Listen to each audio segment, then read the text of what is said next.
Selamat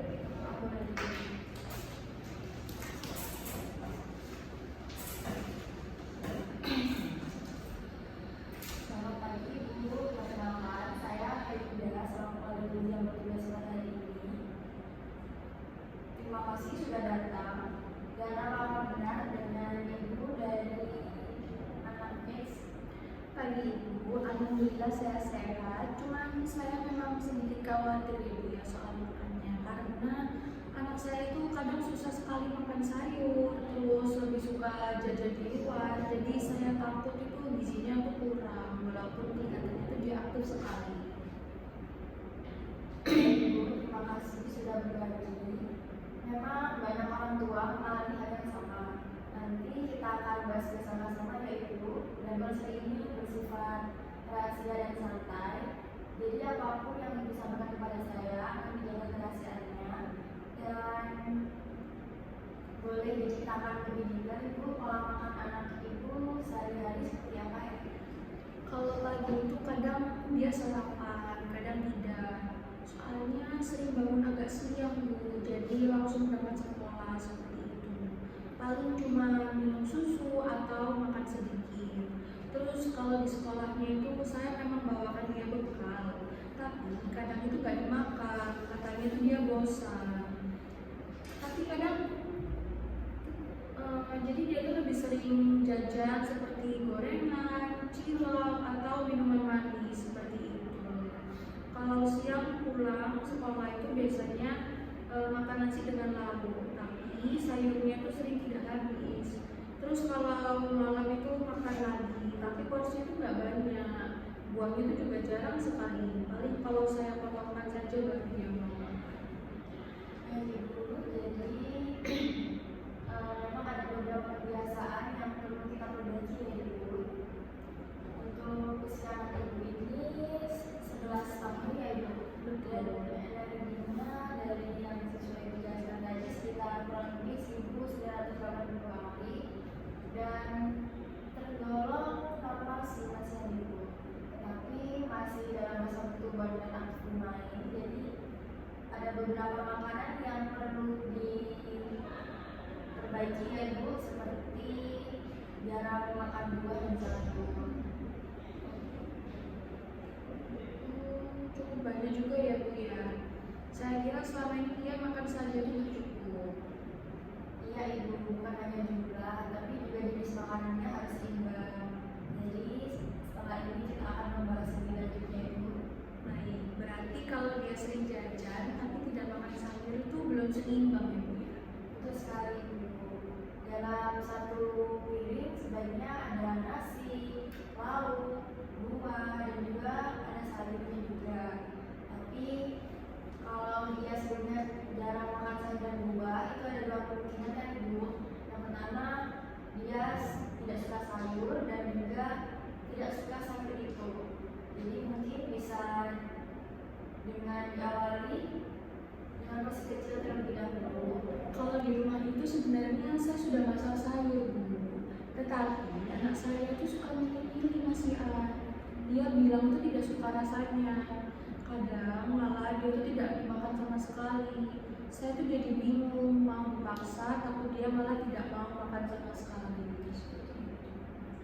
Dan Ibu itu masih wajar ya Ibu, karena anak-anak biasanya tidak sering pilih-pilih makanan.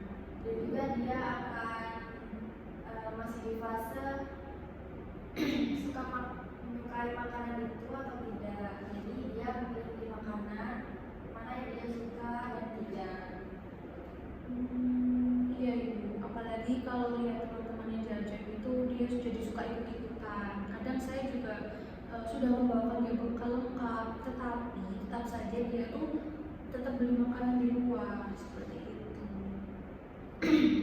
Saya juga tidak bisa terlalu mengontrol ya Bu ya, karena di sekolah itu kan juga banyak penjual makanan. Iya betul Ibu.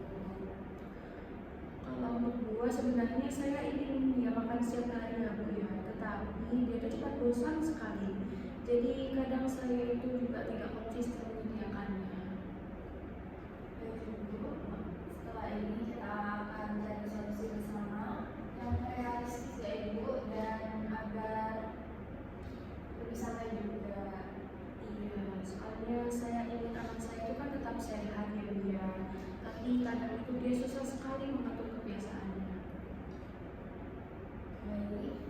sayur bisa dicoba dengan variasi menu seperti sup, tumis, atau dicampur di lauk, atau seperti dicampur di telur dan lain sebagainya. Oh iya iya, mungkin kalau dicampur dia tidak terlalu sadar ya Bu ya. Selama ini kan saya menyajikannya secara terpisah, jadi langsung kelihatan gitu sayurnya. Iya Ibu, jadi kalau anak-anak juga kurang suka sayur karena looks-nya kayak tidak menarik atau kurang menarik, jadi mungkin bisa divariasi ke dalam menu. Jadi agar anak juga tidak sadar, tapi juga anak lebih suka dan menerima tanpa dia sadari. Dan itu betul-betul bagus karena nanti akhirnya akan bisa memakan sayur. Kalau soal dokter ya Bu ya, mungkin saya juga perlu lebih bervariasi ya.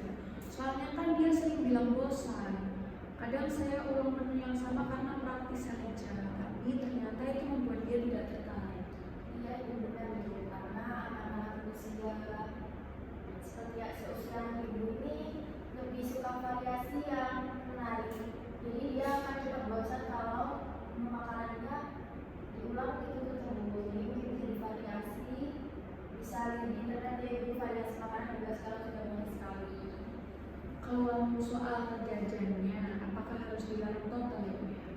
Tidak harus itu, hanya saja dibatasi, tapi juga tidak dibatasi secara 100%. Bisa ibu dengan memberitahu saja apabila jajan itu kurang baik, atau bisa dengan ibu mengasih reward kalau dia jajannya berkurang, nanti ibu kasih sesuatu atau apa agar anak itu lebih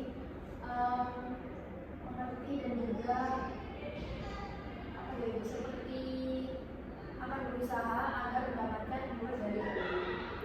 Berarti itu boleh ya Bu ya, tapi tidak setiap hari. Mungkin saya juga harus kasih pengertian ke anak saya tentang memilih jajanan yang lebih sehat seperti itu. Iya ibu, benar. Dan di sini saya akan menjelaskan kepada ibu, di sini ada livery kepada sehat kesehatan hebat. Di sini ada makanan sehatnya, ada energinya. Yang pertama ini CPU ada sayur, buah, makanan pokok, lauk pauk dan juga susu yang sudah saya jelaskan tadi. Dan juga ada tips makan sehatnya ibu. Yang pertama ada sarapan tiap hari. Itu diusahakan jangan terlambat ya ibu karena masih dalam pertumbuhan. Untuk minumnya diusahakan 6 sampai 8 gelas sehari dan dibatasi makan manis, asin dan berlemak. Dan juga perbanyak makan buah dan sayur setiap harinya. Yang kedua ini aktif setiap hari. Nah menurut ini kan dari yang ibu ceritakan tadi itu sangat aktif sekali ya ibu. Itu sebenarnya sudah bagus, tapi juga diimbangi dengan makanan sayur dan buah dan tidur yang cukup. Karena apabila tidak cukup nanti anak ibu akan terlalu banyak energi yang dikeluarkan, jadi gampang sakit. Dan manfaat aktivitas bergerak juga menjaga berat badan yang ideal, meningkatkan daya tahan tubuh dan mencegah stres dan memperbaiki suasana hati. Untuk kebersihan dirinya juga perlu dijaga ya ibu, seperti mandi 2 kali sehari, cuci tangan, dan sikat gigi 2 kali sehari dan potong kuku. Karena apabila anak ibu juga sering dimainkan ya ibu, kalau kukunya kotor nanti juga bakteri akan masuk ke dalam tubuhnya nanti juga. Dan hindari kebiasaan yang merugikan. Dan apabila di keluarga ibu ada yang merokok, minum minuman alkohol dan narkoba, itu bisa dibatasi ya ibu dengan cara bukan melarang orangnya secara langsung memakainya, tapi hindari dari anak ibu saja. Dan juga batasi penggunaan gadget ya ibu, karena itu akan mengganggu kesehatan mata dan juga konsentrasi pada anak. Dan juga perlu dilakukan kebiasaan kecil seperti ini tadi untuk menjaga kesehatan anak ibu. Jadi itu bisa ibu bawa pulang. Selanjutnya kita ada di fase evaluasi ibu, untuk memastikan tanya kembali kepada ibu dalam satu kali makan sebaiknya ada apa aja dalam satu piring tersebut.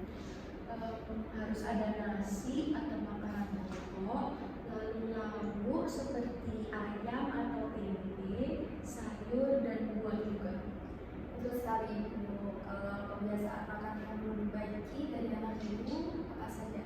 Sepertinya saya tadi itu harus memulai rutin sarapan, lalu mengurangi jajan sembarangan dia, terus lebih dibiasakan makan sayur dan buah, bekalnya juga harus lebih bervariasi supaya dia tidak cepat bosan. Sangat tepat Ibu. Saya jadi lebih paham sekarang Bu, ternyata bukan cuma soal kenyang ya, tetapi juga keseimbangan gizinya itu juga sangat penting. Saya akan coba pelan-pelan dulu untuk mengubah kebiasaan anak saya di rumah.